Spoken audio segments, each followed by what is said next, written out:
আমি প্রয়োজন হিসেবে করছি আপনারা কিছু সময়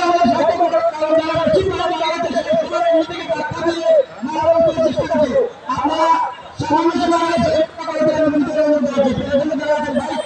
সামান্য সময় ধন্যবাদ।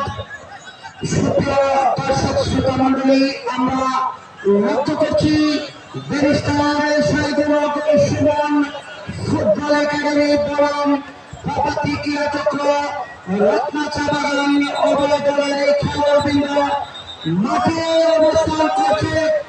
ব্যারিস্টার শহীদুল সুমন ফুটবল একাডেমির খেলোয়াড়দের নামের তালিকা ইতিপূর্বে আমাদের হাতে এসে পৌঁছে গেছে।